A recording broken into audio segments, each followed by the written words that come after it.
mga suon, mga higala. Ako si Monsignor Ray Manuel Monsanto o dili madugay karong November 28, 2020 mag-50 na ko ka tuig nga pari.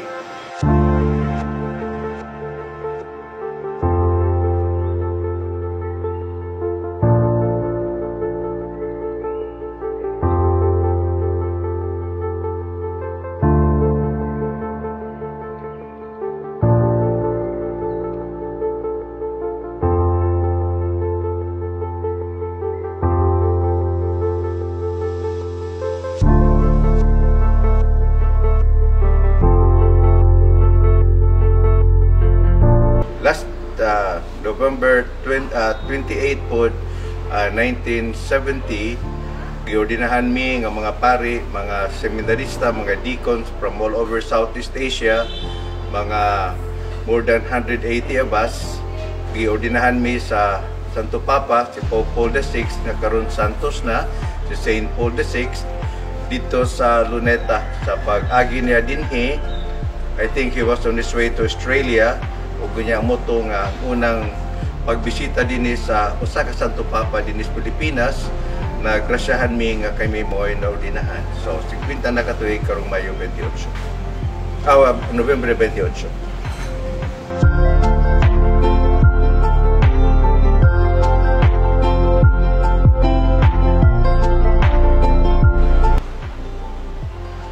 Kung maghisgot ang kuan kanang vocation story as the story ngano nga nagpari ko, kana mo'y dili gyud ma-explain hangtod karon. There is no explanation for that kay kuan kanang kami mga Katoliko man ang pamilya dito sa Cebu, pero we were not very religious in that sense nga magsimbahan gyud matag Domingo. In fact, dito ko nataw dito sa Katmon sa Cebu, doon namin mga kuan kanang Flores de Mayo, mo attend sa Flores de Mayo, pero tigsimbahan kung madalas among mga tuan, mga igagaw, mga tiyo, mga tiya, madala mi pagsimba. Pero nakatunjo ko pagsimba na kanang regularly dinhi na sa Xavier, sa Ateneo pa na to, na Ateneo de Cagayan, Xavier University pa karon. Kay pag-transfer na mo sa Gayan, grade 3 pa man ko. Pero wala mo ko maguna-una kuan pari, kay wala ko inailhan nga parinti nga pari. Dili ko close og pari. Wala ko mag-uban-uban og pari. Ang kuan lang nga, diya sa Ateneo pa daw tuuna, sa grade school sa Ateneo, may pari pod. Ang among principal na tuuna, lay person maghihapon. Wala lang, it. So wala na mabot sa panguna-una nga magpari ko. Pero pagka grade 4 na ko, gitransfer ko sa akong papa dito sa Dinis Cagayan City Central School. Aron lagi nga kuan kanang makaton og mga gardening, kanang mga practical arts ba nga wala sa Xavier, wala sa Ateneo na tuguna. So muna nga na-transfer ko dito. Pero dito na ko sa City Central, amo ra gyapon nagpuyomis patag sa Cagayan de Oro, kay official man sa army akong papa. Pero dili maghihapon may mga religious in the sense nga tigsimbahan gyud. Ang nahitabo lang usa ka adlaw niya na usa ko sa gipadala diya sa kanang kiosko karon sa Cagayan de Oro. Pero dato di old kiosk. Katong old kiosk Cagayan de Oro, kay natuuna doon naman to weekly program para sa mga bata, no? O gunya mo na nga kuan doon na mga quiz ba. So o gunya mo na dito during the katong ako na gitawag, one of the usual questions gudayon mo man ang what would you like to be when you grow up, no? So mo na nga ambot ngano nga nigwa sa akong baba nga I want to be a priest. Diya suka na itong adlaw, mo na rin ito, nagkatawagan niya ang mga tao, nagkatawang announcer, nga, wag kung say pare, no? I have no story, nobody told me about what the priesthood is all about. Wala na yun. And I was only grade 4, sa City Central pa yun, no? So, ugo niya, muna nga, nakadungog ako mga ginikanan, nagkatawa sila nga ano nga, niabuto sa akong, pero from that time on, muna nga, Muna tayo akong kaden, huna-huna, I want to be a priest. Muna nga, doon ay mga kuan na una ka ng, kasi pa nga nato-nato nga ng murag lagbok nga ka ng pirmahan na mo mga bata ba. So, muna dito, ambition to be a priest. Yang murag yapon, kay bisag din na ako, labi na ko din na ako City Central, di magani ko tigaten mo, iskapo magani ko kuan ka ng mga, ka ng religion class. Kay sumuhan man ko sa religion class kay ako naman ibawan na tanang mga pagampo din na ko sa Ateneo di Cagayan. So, buwan ako ng tanang ano nga balik-balikon pa man eh. So, muna naging kong protestante ko. So, ang akong mga classmate na ko nauna gyud nga protestante jud ko kay uban man ko nila, uban Dula, uban Soroy. Kaya ako mga classmate ka protestante, nya dili ko ga-attend og religion class. So mo gito, no? O muna, pero nagpadayon lang gihapon muna kapag graduate na ako sa grade 6 muna ni Pauli na ako sa Katmon kaya di man musugot akong papa nga musulod ko sa magpare lagi. So muna ni Pauli ko sa Katmon ug niya nananghid ko dito sa akong kuan akong grand auntie. So wala na kuan grand auntie naman to akong na pananghiran dito nga musulod ko pagkapare sulod seminaryo. Muna to, magprepara na to ko pagkapansulod seminaryo, pero ipatawag ko sa kong papa. Kay pagbalik ko gayan, kay makuha og kuhan ka ng scholarship exam diha sa Ateneo di Cagayan High School. Yan nakapasar ko, so I was supposed to be kuhan ka ng scholar for 4 years this high school, sa the full high school.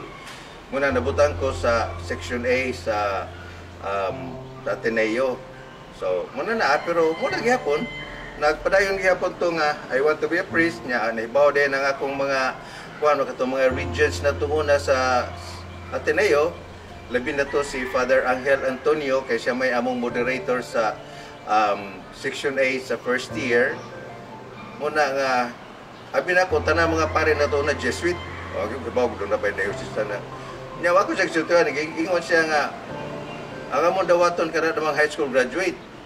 So muna nga nakuan ko na tiga ko sa umni na ko pagsulod pero giina ko niya nga naay seminaryo sa Cebu sa Mabolo nga modawat og high school. So nang dibalik na po ko sa Cebu nanananghid ko sa akong lola ug ginaila kong gitabangan kay di mo ko tabangan sa akong papa kay di man siya gusto gyud no. So muna nga dito na dayon dito nagsugod isoday ko sa San Carlos sa Seminaryo Minor di San Carlos Minor Seminary diha sa Mabolo, Cebu. Ug dito na dayon ko. Ug niya mao na to akong vocation story, walay nag-aghat na ko nga magpari, walay kampanya na ko para pari. Wala gyud ako gyud I entered the seminary not knowing anything about the priesthood. Diyan ako sa seminaryo dayon sa San Carlos, Cebu nga dili dito Jesuit ang akong nasudlan. Gani ang mga pari dito di magani Jesuit kuan pa kada mga CM, Congregation of the Mission, mga Vincentian Fathers. So kunya ni ba ko nga katuday para dai kuno sa mga pari nga diocesano, mga secular priest. So dito na ko sa dito na ko nagtuon pero muna nga basi bisa na nga akong papa wala gid makagusto ato mura maganig mura gyud akong kuan ba mura gi-disown no mura gi-disown ba. So di na gani ko pakulion o kung pa mo pauli gani ko the first time ni pauli ko 1 year after pagka kuman sa kuan kanang school year kay pagabot ako seminaryo si kanyo naman ako pero pabalikon man dito tungod kay rigid makayo ang Latin dito kang kuan Spanish. So balik ko suno. So mo nang hitabo nga kuan na dito na dayon ko ug niya wala ko ikuan wala for 4 years mana mo pauli ko sa amo during summer ug niya libre kay ko my parents never stop me or kuan sa mga outing mga parties wala kay they were not interested about me becoming a priest no. So wala gyud gani silang bisita nako sa seminary during my high school years. Pagka 4th year nako gioperahan ko og appendectomy. Wa sila mga nawadyo kay ginikanan nga din na. Pag-graduate na ko sa high school sa seminary, wala po sila. And I was the salutatorian of the class. muna I had the medal, pero nobody pinned the medal on me. So wala, mura na kuan. Mura na nga akong pagsugod niya. Diretso na dayon. Ato na dayon sa major seminary, ato na dayon sa theology. Katorang pag graduate na ko sa kuan na dayon sa college, so philosophy, so kuan ka na major in philosophy. Kay mo man na sa seminaryo, major in philosophy.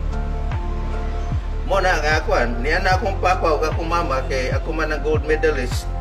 So niya na sila. So that was practically the first time nga niya na sila sa seminaryo katong pag-graduate na nako. Pero mura gyapon, I was free to live or not, no? Ug niya mo magani nga nasakit ko di na sa kuan while I was in college, diya sa seminary. Niya giingnan ako sa rector nga kuan, I even took my final exams sa bed, no?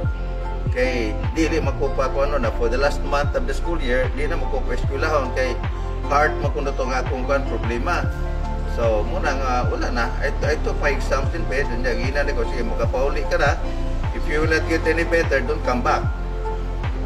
Na-get better mo so nabalik ko, hanto na nakahuman dito sa seminaryo. Pero ito na TC, ka nagitawag og theology, nga during my second year o third year ba sa theology, hapit na mahuman, muna nga, kuhan da yun. Ni undang na ang akong kuan, ang akong pagtuo. Wala na ko pagtuo, di na gani ko mo kalawat. Dito ko seminaryo, ako na ginapari, di na ko mo kalawat, kaya di ko mo tuo nga na ay Jesus din na sa Ostias, no? Pero nabalik ra maghihapon. Ug niya, pag soda na ko sa last year, ang akong mga kauban dinhi nangayo og kanang gitawag og regency, nga mo pahulay sila 1 year o 2 years before proceeding sa seminary. Nihangyo ko kang Archbishop Hayes pa na tunguna. Nangutanan siya na ako, kay kita niya, bata pa magay ko, siya nga, pilay mo edad, din ikahuman nimo sa imong last year, ikaw 24.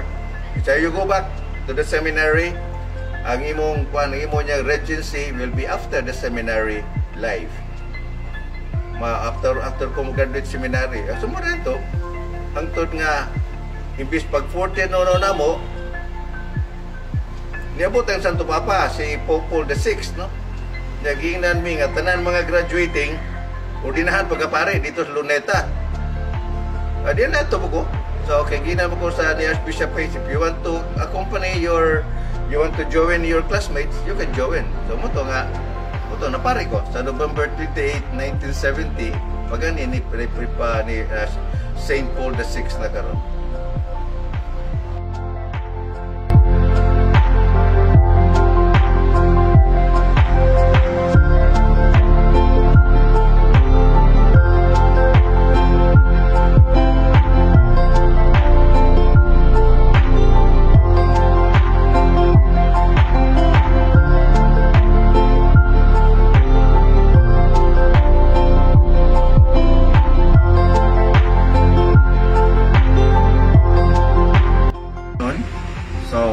Again, ay Monsignor Ray Manuel Monsanto o kunya kanang I am satisfied as a priest, no?